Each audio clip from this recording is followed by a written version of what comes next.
হৃদয়কে হিংসামুক্ত রাখার কয়েকটি উপায়সমূহ। প্রথমত, আল্লাহর আশ্রয় প্রার্থনা করা। হিংসা হলো শয়তানি আমল। শয়তান সর্বদা মানুষকে প্ররোচনা দিয়ে থাকে, তাই তার হাত থেকে বাঁচার জন্য শয়তানের প্রতি তীব্র ঘৃণা থাকা এবং তার বিরুদ্ধে প্রবল ইচ্ছাশক্তি থাকা আবশ্যক। অতএব যখনই কারো প্রতি হিংসার ইচ্ছা হয়, তখনই আউযু বিল্লাহি মিনাশ শাইতানির রাজিম বলে আল্লাহর আশ্রয় গ্রহণ করা এবং বাম দিকে 3 বার থুতু নিক্ষেপ করা। আল্লাহ তাআলা বলেন, ওয়া ইম্মা ইয়ানজাগান্নাকা মিনাশ শাইতানি নাযগুন ফাস্তাইয বিল্লাহ ইন্নাহু হুয়াস সামিউল আলিম। অতঃপর শয়তান যখনই তোমাকে কুমন্ত্রণা দেয়, তখনই তুমি আল্লাহর আশ্রয় প্রার্থনা করো, নিশ্চয়ই তিনি সবকিছু জানেন ও শোনেন। দ্বিতীয়ত, হিংসা যখনই অন্তরে আসে তখনই তা মুছে ফেলা এবং অন্যদিকে মন দেওয়া, কেননা এটি মনের মধ্যে গোপনে আসে ও দিনকে শেষ করে দেয়। জুবাইর ইবনে আওয়াম রাদিয়াল্লাহু তাআলা আনহু থেকে বর্ণিত, রাসূল সাল্লাল্লাহু আলাইহি ওয়াসাল্লাম ইরশাদ করেছেন, তোমাদের পূর্ববর্তী উম্মতগণের রোগ তোমাদের মধ্যে গোপনে প্রবেশ করবে, আর তা হলো হিংসা ও বিদ্বেষ, যা সবকিছুর মুন্ডনকারী। আমি বলছি না চুল মুন্ডনকারী, বরং তা হবে দিনকে মুন্ডনকারী। যার হাতে আমার জীবন, তার কসম করে বলছি, তোমরা জান্নাতে প্রবেশ করবে না যতক্ষণ না ঈমান আনবে, আর তোমরা ঈমানদার হবে না যতক্ষণ না পরস্পরকে ভালোবাসবে। আমি কি তোমাদেরকে খবর দিব না কোনো বস্তু তোমাদের মধ্যে ভালোবাসাকে দৃঢ় করবে? তোমরা পরস্পরে বেশি বেশি সালাম করো, তাহলে তোমাদের মধ্যকার পরস্পর সম্পর্ক ভালোবাসা দৃঢ় হবে। আবু হুরায়রা রাদিয়াল্লাহু তাআলা আনহু হতে বর্ণিত, রাসূল সাল্লাল্লাহু আলাইহি ওয়াসাল্লাম বলেছেন, তোমরা পারস্পরিক বিদ্বেষের মন্দ হতে বেঁচে থাকো, কারণ এটি দিনের মুন্ডনকারী। তৃতীয়ত, তাকদীরের ভালো মন্দের উপর সন্তুষ্ট থাকা। আল্লাহ বান্দাকে নিয়ামত দেন তাকে পরীক্ষার জন্য। মুমিন এতে খুশি হয় ও শুকরিয়া আদায় করে।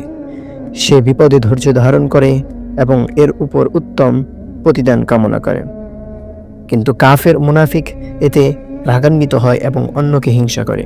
আল্লাহ বলেন, তারা কি তোমার প্রতিপালকের রহমত বন্টন করে?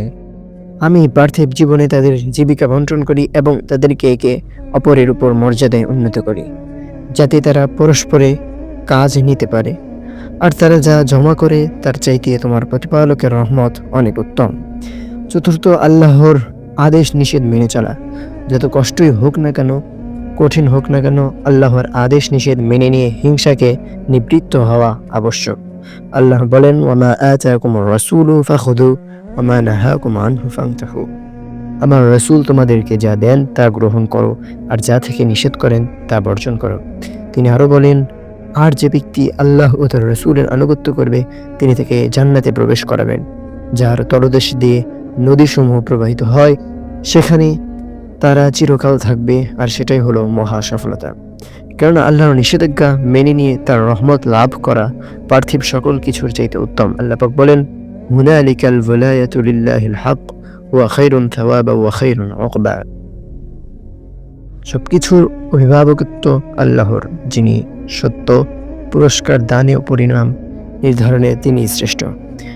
পঞ্চম, হিংসার জ্বলন্ত সম্পর্কে চিন্তা করা। হিংসুক ব্যক্তি হিংসার আগুনে নিজেই জ্বলে মরে এবং সে কেবল নিজেকেই ক্ষতিগ্রস্ত করে। তার অন্তরে সুখ বলে কিছু থাকে না, সর্বদা অন্যের ধ্বংস চিন্তায় বিভোর থাকে। সে নিজেকে ধ্বংস করে ফেলে। সার্বক্ষণিক দুশ্চিন্তা তাকে দৈহিক ও মানসিক রোগীতে পরিণত করে। কোনো ব্যাপারেই সে স্বাভাবিক ও সুন্দর সিদ্ধান্ত নিতে পারে না। আশেপাশের সবাইকে সে তার শত্রু ভাবতে থাকে। হিংসায় বুঁদ হওয়ার ফলে সে সর্বদা অস্বাভাবিক আচরণ করে। আল্লাহ বলেন, ওয়ালা ইয়াহিকুল মাকরুস সাইয়্যু ইল্লা বিআহলিহি। কূট চক্রান্ত কেবল তার মালিককেই পরিবেষ্টন করে থাকে। তিনি বলেন, উল মুতু বিগাইযিকুম ইন্নাল্লাহা আলিমুম বিযাতিস সুদূর। হে নবী, তুমি বলো, তোমরা নিজেদের আক্রোশে জ্বলে পড়ে মরো, আল্লাহ অন্তরের বিষয়ে সম্যক অবগত। এভাবে হিংসায় যে কোনো ফায়দা নেই, সেটা চিন্তা করলে মানুষ এই নোংরা স্বভাব থেকে ফিরে আসবে। ষষ্ঠ, লোকে তাকে ঘৃণা করে এটা উপলব্ধি করা, তাহলে সম্ভবত সে হিংসার আগুন থেকে ফিরে আসতে পারবে। হিংসা ভিতরের বস্তু, যা দেখা যায় না, কিন্তু সেটা প্রকাশ পায় মানুষের কর্মে ও আচরণে। যেমন আল্লাহ বলেন, قد بدت البغضاء من أفواههم وما تخفي صدورهم أكبر। তাদের মুখ দিয়ে বিদ্বেষ প্রকাশ পায়, আর যা তাদের বুকের মধ্যে লুকিয়ে থাকে তা আরো বেশি, অনেক বেশি। অতএব হিংসুক ব্যক্তি যত দ্রুত তার প্রতি মানুষের ঘৃণা বুঝতে পারবে, সে তত দ্রুত ফিরে আসবে। আল্লাহর সন্তুষ্টির লক্ষ্যে হিংসা বর্জন করা। যখন মানুষ জানবে যে হিংসায় জাহান্নাম ও তা পরিত্যাগের জান্নাত, তখন সে চিরস্থায়ী জান্নাত পাওয়ার আশায় ক্ষণস্থায়ী তুচ্ছ বস্তু পরিত্যাগ করবে। আল্লাহ বলেন, আর যে ব্যক্তি তার প্রতিপালকের সম্মুখে দণ্ডায়মান হওয়াকে ভয় করে এবং কুপ্রবৃত্তির হতে নিজেকে বিরত রাখে, জান্নাত তার ঠিকানা হবে। রাসূল বলেছেন, যা তোমার উপকারে আসবে সেদিকে তুমি প্রলুব্ধ হও। সকল কাজের বিনিময়ে আল্লাহর নিকট কামনা করা। মুসলমানকে আল্লাহর পথে সংগ্রামে পরস্পরকে সীসা ঢালা প্রাচীরের ন্যায় থাকতে বলা হয়েছে। এটা কেবল তখনই সম্ভব যখন হিংসা ও বিদ্বেষমুক্ত মনে আমরা পরস্পরকে নিঃস্বার্থভাবে ভালোবাসতে পারবো এবং এর বিনিময়ে স্রেফ আল্লাহর নিকটই কামনা করব। যেমন প্রত্যেক নবী বলেছেন, আমি তোমাদের কাছে কোনো বিনিময় চাই না, আমার বিনিময় তো কেবল বিশ্ব প্রতিপালক আল্লাহর নিকটই রয়েছে। এছাড়া নিম্নোক্ত দোয়া পড়া আবশ্যক, যা আল্লাহ উম্মতে মুহাম্মাদীকে শিখিয়ে দিয়েছেন। রব্বানা اغفر لنا ولإخواننا الذين سبقونا بالإيمان ولا تجعل في قلوبنا غلا للذين آمنوا ربنا إنك رؤوف رحيم।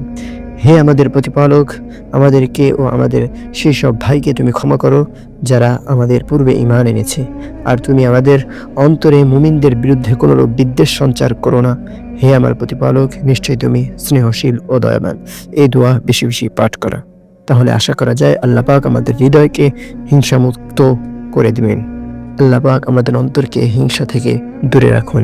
আমিন।